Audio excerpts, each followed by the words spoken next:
Hello everyone, you are watching News Insights. Let's watch today's news updates. I'm also Dr. Vasmiti Anand. ENT surgeon, but last 14 question in the cochlear implant surgery ಮಾಡ್ತಾ ಇದ್ದೀನಿ. Cochlear implant surgery ಬರೀ ಒಂದು surgery ಅಲ್ಲ. ನಮಗೆ ಮಕ್ಕಳಿಗೆ ಬೇರೆ ಕೊಟ್ಟೋದ್ರೆ ಮಾತು ಬರಲ್ಲ. ತುಂಬಾ ಜನ ಅದು ತಿಳ್ಕೊಂಡಿಲ್ಲ. ಮಾತು ಬರ್ಲಿಲ್ಲ ಅಂತ ಹೇಳಿ ನಮ್ಮ ಹತ್ರ ಬರ್ತಾರೆ.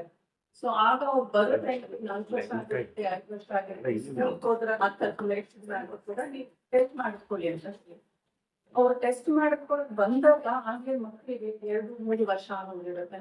ಸೊ ನಮ್ಗೆ ಈ ಮಕ್ಕಳನ್ನ ನಾವು 1 ವರ್ಷದ ಒಳಗಡೆ ತಿಳ್ಕೊಂಡ್ರೆ ಅಟ್ಲೀಸ್ಟ್ ನಾವ್ ಏನಾದ್ರು ಇಂಟರ್ವೆನ್ಷನ್ ಮಾಡಿದ್ರೆ ಮಕ್ಕಳು ಬೇರೆ ಮಕ್ಕಳಷ್ಟೇ ನಾರ್ಮಲ್ ಆಗಿ ಮಾತು ಕಲಿತಾರೆ, ನಾರ್ಮಲ್ ಸ್ಕೂಲಿಗೆ ಹೋಗ್ತಾರೆ ನೆಕ್ಸ್ಟ್ ಅಂತ ನಾವ್ ಹೇಳ್ತೀವಿ.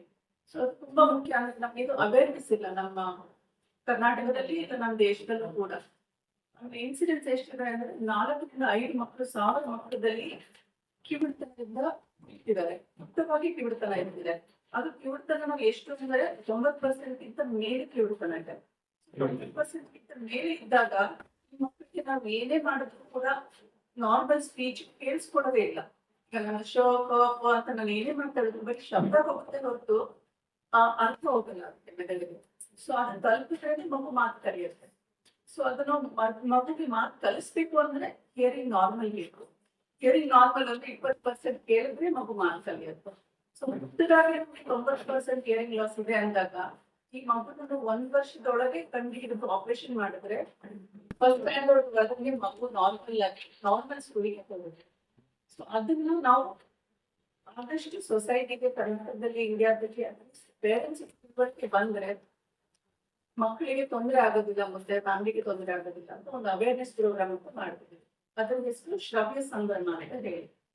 ಈಗ ನಮ್ಮ Manasa cochlear implant and games centre celebrating ಶ್ರವ್ಯ ಸಂಭ್ರಮ ನಾಳೆ ಮಾರ್ಚ್ 1ನೇ ತಾರೀಕು ಟೌನ್ ಹಾಲ್ ಅಲ್ಲಿ ಇದೆ. ಬೆಳಿಗ್ಗೆ 8 ಗಂಟೆಯಿಂದ ಮಧ್ಯಾಹ್ನ 12:30ವರೆಗೆ. ಮೀನ್ ಪ್ರೋಗ್ರಾಮ್ 10 o'clock ಇದೆ ಸರ್. ಅಂದ್ರೆ ನೈಟ್ ಅಂದ್ರೆ ಇನಾಗ್ರೇಷನ್ 10 o'clock. ಬರ್ತಿದ್ದಾರೆ ಗುಂಡೂರಾವ್ ಸರ್ ಮತ್ತೆ ಶಾಲಿನಿ ರಜನೀಶ್ ಮೇಡಮ್ ಬರ್ತೀನಿ ಅಂತ ಹೇಳಿದ್ದಾರೆ. ಬಟ್ ಅವ್ರ ಅನುಕೂಲ ನೋಡ್ಕೊಂಡು ಮತ್ತೆ ಸದಸ್ಯರು ಬರ್ತಿದ್ದಾರೆ. ಮತ್ತೆ department of health and family welfare ಇಂದ ಕಾಕ್ಲಿಯರ್ ಇಂಪ್ಲಾಂಟ್ ಸಂಬಂಧಪಟ್ಟ ಆಫೀಷಿಯಲ್ಸ್ ಬರ್ತಿದ್ದಾರೆ.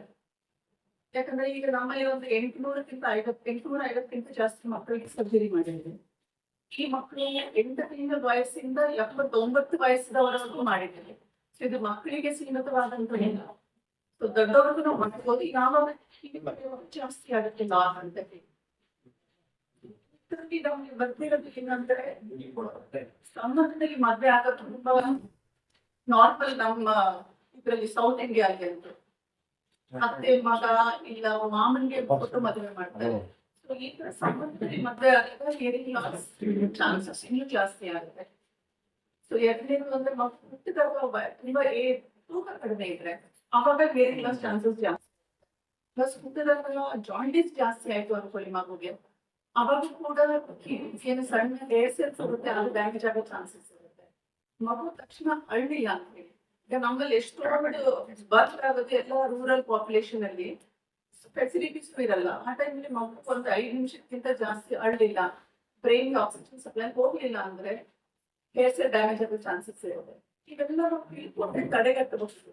ಸೊ ಒಂದು ಹಿಯರಿಂಗ್ ಲಾಸ್ ಹುಟ್ಟೋವಾಗ ಲಾಸ್ ಆಗೋದನ್ನ ತಡೆಗಟ್ಟಬಹುದು ಇವಾಗ ಅದ್ರ ಬಗ್ಗೆ ತಿಳ್ಕೊಂಡಿದ್ರೆ. ಎರಡನೇದು ತಡೆಗಟ್ಟ ಆಗಿಲ್ಲ ಅಂದ್ರೆ ಅಟ್ಲೀಸ್ಟ್ ಹುಟ್ಟಿದಾಗ ನಾವು ಕಂಡುಹಿಡಿಬಹುದು. 1 ದಿನದ ಮಗುವಲ್ಲಿ ನಾವು ಒಂದು ಸಣ್ಣ ಪ್ರೋಬ್ ಹಾಕ್ಬಿಟ್ಟು ಫೋಟೋಗ್ರಾಸ್ಟಿಕ್ ಎಮಿಷನ್ ಅಂತ ಟೆಸ್ಟ್ ಇರುತ್ತೆ. ಮಗು ಮಲಗಿದ್ದಾಗ ಜಸ್ಟ್ ಕಿವಿಯಲ್ಲಿ ಒಂದು ಹಿಂಗೆ ಪ್ರೋಬ್ ಹಾಕ್ತೀವಿ, ಗೊತ್ತಾಗುತ್ತೆ ಮಗು ಕೇಳಿಸ್ಕೊಳುತ್ತೋ ಇಲ್ವೋ ಅಂತ. ಮಗು ಕೇಳಿಸ್ಕೋತಿಲ್ಲ ಅಂದ್ರೆ ಇನ್ನೊಂದು 15 ದಿನ ಬಿಟ್ಟು ಮತ್ತೆ ಟ್ರೀಟ್ ಮಾಡ್ತೀವಿ. ಗೊತ್ತಾಯ್ತು ಅಂದ್ರೆ 1 ತಿಂಗಳಿಗೆ ನಾವು ಫಾಲೋ ಅಪ್ ಮಾಡಿ ಪರೀಕ್ಷೆ ಮಾಡಿ ಬೇಡ 100% ಗೊತ್ತಾಗ್ಬಿಟ್ಟು ಈ ಮಗುಗೆ ಎಷ್ಟು ಲಾಸ್ ಇದೆ, ಈ ಮಗುಗೆ ನಂಗೆ ಹೆಲ್ಪ್ ಮಾಡ್ಬೇಕಾಗತ್ತೆ ಅಂತ. ಸೊ ಅಷ್ಟು ಲಾಸ್ ಇದೆ ಅಂತ ಕಳಿಸ್ಮೇಲೆ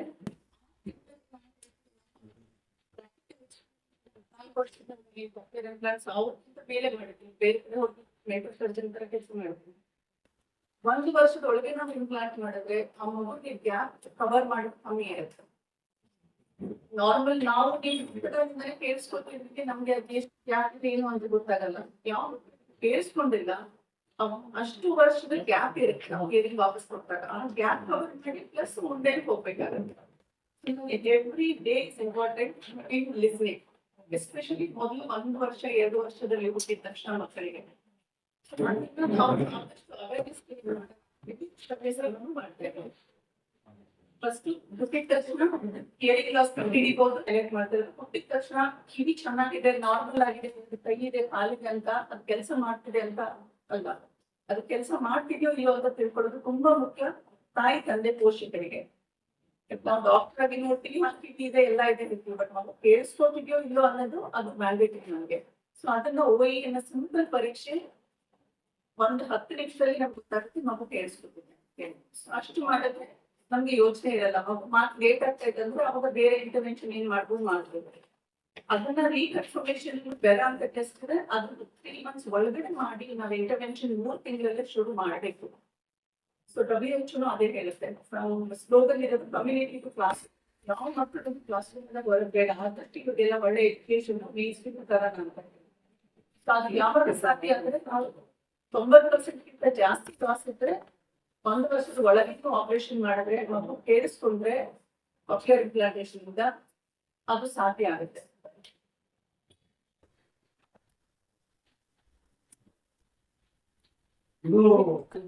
ನನಗೆ ಜೀನ್ ಕ್ರೋಮೋಸೋಮ್ಸ್ ಏನಿದೆ ಅದರಲ್ಲಿ ಜೀನ್ಸ್ ಇರುತ್ತೆ.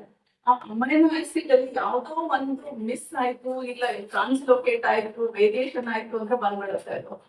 ಸೊ ಅದನ್ನ ಜೀನ್ ಥೆರಪಿ ಎಲ್ಲ ಇದೆ. ಹಿಯರಿಂಗ್ ಲಾಸ್ ಅಲ್ಲಿ ಒಂದು ಜೀನ್ ಥೆರಪಿ ಟ್ರೀಟ್ಮೆಂಟ್ ಇದೆ, ಬಟ್ ಅದು ಒಂದೇ ಒಂದು ಜೀನ್ ಇದಕ್ಕೆ ಮಾತ್ರ ಇರೋದು. ಬಟ್ ಅದು ನಮ್ಮ ಇಂಡಿಯಾದಲ್ಲಿ ಇಲ್ಲ, ಅಬ್ರಾಡ್ ಅಲ್ಲಿ ಟ್ರಯಲ್ ಬೇಸಿಸ್ ಇದೆ. ನಮ್ಮ ಇಂಡಿಯಾದಲ್ಲಿ ಬಂದಿಲ್ಲ. ಸೊ ನಾವ್ ಹೇಳೋದು ಅಟ್ಲೀಸ್ಟ್ ನಾವು ತಿಳ್ಕೊಂಡಿದ್ರಿಂದ ತೊಂದರೆ ಆಗುತ್ತೆ, ಆದಷ್ಟು ಅವಾಯ್ಡ್ ಮಾಡೋದು ಬೆಟರ್. ಇನ್ ದ ಫ್ಯಾಮಿಲಿ ಮದ್ವೆಗಳಾಗೋದು, ಆದಷ್ಟು ಪ್ರೆಗ್ನೆನ್ಸಿಯಲ್ಲಿ ಫಸ್ಟ್ 3 months ತಾಯಿಗೆ ಚೆನ್ನಾಗಿ ಊಟ ನೆಮ್ಮದಿ ಇದ್ರೆ ಹೆಲ್ತಿಯಾಗಿ ಬೆಳೆಯುತ್ತೆ. ಯಾಕಂದ್ರೆ ಬೆಳೆಯೋದೆ ನಮ್ಗೆ 4 ವಾರದಿಂದ 10 ವಾರ ಪ್ರೆಗ್ನೆನ್ಸಿ. ಆ ಟೈಮಲ್ಲಿ ತಾಯಿಗೆ ಇನ್ಫೆಕ್ಷನ್ ಆಯ್ತು, ಊಟ ಸರಿಯಿಲ್ಲ, ಇನ್ನ ತೊಂದರೆಗಳಿತ್ತು ಅಂದ್ರೆ ಒಳಗಡೆ ಒಂದೊಂದು ಮಕ್ಕಳಿಗೆ ಕಿವಿ ಒಳಗಡೆ ಕಾಫಿ ಅನ್ನೋ ಬೆಳೆದಿರಲ್ಲ, ಅವಾಗ ನಮ್ಗೆ ಈ ಆಪ್ಷನ್ಸ್ ಇರೋಲ್ಲ. ಸೊ ಅದೆಲ್ಲ ಆಗೋದು ಫಸ್ಟ್ 3 months ಅಲ್ಲಿ. ಸೊ ಆದಷ್ಟು healthy pregnancy, healthy delivery is most important. Sometimes ಏನಾಗುತ್ತೆ, ರುಬೆಲ್ಲಾ ಅಂತ ವ್ಯಾಕ್ಸಿನೇಷನ್ ನಾವು ಕೊಡ್ತಾ ಇದ್ದೀವಿ, ಅದು ಕೂಡ ಸ್ವಲ್ಪ ಮಕ್ಕಳಿಗೆ ರುಬೆಲ್ಲಾ ಅಂತ ಆಗುತ್ತೆ, ಹಾಡು, ಕಿವಿ, ಕಣ್ಣು 3 ತೊಂದರೆಗಳು ನಾವು ಹೋಗ್ತೀವಿ. ಸೊ ಇದೆಲ್ಲ ಅವೇರ್ನೆಸ್ ತಗೊಂಡಿದ್ರೆ as a mother should take care. ಹತ್ತಿರದ ರಕ್ತ ಸಂಬಂಧಿಗಳಲ್ಲಿ ಮದುವೆ ಆಗೋದು ಒಂದೇ ಕಾರಣ, ಪ್ರಮುಖ ಕಾರಣ ಬೇರೆ ಕಾರಣಗಳು ಯಾವ ಬೇರೆ ಕಾರಣಗಳಿವೆ. ಯಾವ್ಯಾವ? ಅದನ್ನ ಹೇಳಿ ಲೋ ಬರ್ತ್ ವೇಟ್ ಅಂತ. ಮಗುದ ವೆಯ್ಟ್ ನಮ್ದು ನಾರ್ಮಲ್ 2.5 ಅಂತ ಹೇಳ್ತೀವಿ, ಅದಕ್ಕಿಂತ ಕಡಿಮೆ ಇತ್ತು ಮಗು ವೇಟ್ ಅಂದ್ರೆ ಅವಾಗ ಹೇರ್ ಸೆಲ್ಸ್ ಅಂತ ಏನಿದೆ ಅದು ಡ್ಯಾಮೇಜ್, ವೆರಿ ಸೆನ್ಸಿಟಿವ್, ಅದು ಇರಿವರ್ಸಿಬಲ್ ಡ್ಯಾಮೇಜ್. ಈಗ ಬೇರೆ ಯಾವುದೇ ಡ್ಯಾಮೇಜ್ ಆದ್ರೂ ರೀಜನರೇಟ್ ಆಗೋ ಚಾನ್ಸಸ್ ಇರುತ್ತೆ. ಹೇರ್ ಸೆಲ್ಸ್ ರೀಜನರೇಟ್ ಆಗಲ್ಲ, ಒಂದ್ಸರಿ ಡ್ಯಾಮೇಜ್ ಆಯ್ತು ಅಂದ್ರೆ ಮುಗಿತು. ಸೊ ಲೋ ಬರ್ತ್ ವೇಟ್ ಅಂತ ಹೇಳ್ತೀವಿ. ಇನ್ನೊಂದು ಹೈಪಾಕ್ಸಿಯಾ ಬರ್ತ್, ಹುಟ್ಟಿದ ತಕ್ಷಣ ಅಳ್ಳಿಲ್ಲ ಅಂದ್ರೆ. ಆಮೇಲೆ ಇನ್ಕ್ರೀಸ್ ಬಿಲಿರುಬಿನ್. ನಾವು ಜಾಂಡಿಸ್ ನಾರ್ಮಲ್ 3 ದಿನದಲ್ಲಿ ಬರುತ್ತೆ ಮಗುಗೆ ಜಾಂಡಿಸ್, ನಾರ್ಮಲ್ ಫಿಸಿಯೋಲಾಜಿಕಲ್. ಸ್ವಲ್ಪ ಜಾಸ್ತಿ ಆಯ್ತು ಅಂದ್ರೆ ದಟ್ ಬಿಕಮ್ಸ್ ಪೆಥಾಲಜಿಕಲ್.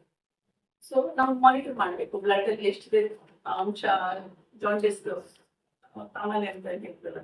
ಸೊ ಅಕಸ್ಮಾತ್ 18 ಜಾಸ್ತಿ ಇದೆ ಅಂದ್ರೆ ಡ್ಯಾಮೇಜ್ ಆಗೋ ಚಾನ್ಸಸ್ ಇರುತ್ತೆ. ಬಿಡಬಾರ್ದು. ಅಕಸ್ಮಾತ್ ಆದ್ರೂ ಕೂಡ ಟ್ರಾನ್ಸ್ಮಿಷನ್ ಆಪ್ಷನ್ಸ್ ಎಲ್ಲ ಇದೆ. ಸೊ ಅದು ಬಂದು ಆಮೇಲೆ ಇನ್ಫೆಕ್ಷನ್, ಟಾರ್ಚ್ ಇನ್ಫೆಕ್ಷನ್ ಅಂತ ಪ್ರೆಗ್ನೆನ್ಸಿಲಿ ಫಸ್ಟ್ 3 months ಅಲ್ಲಿ ತಾಯಿಗೆ ಸೈಟೋಮೆಗಾಲೋ ವೈರಸ್ ಇನ್ಫೆಕ್ಷನ್, ಮಗು ಹಿಯರಿಂಗ್ ಲಾಸ್ ಆಗಿ ಹುಟ್ಟುತ್ತೆ. ನಾರ್ಮಲಿ ಆಮ್ಲಿ ಬರ್ತದೆ ಹಿಯರಿಂಗ್ ಲಾಸ್ ಆಗಿ. ಈಗ ನಮ್ಮ ಇನ್ಸಿಡೆನ್ಸ್ 4 ರಿಂದ 5 ಸಾವಿರ ಮಕ್ಕಳಲ್ಲಿ ಅಂದ್ರೆ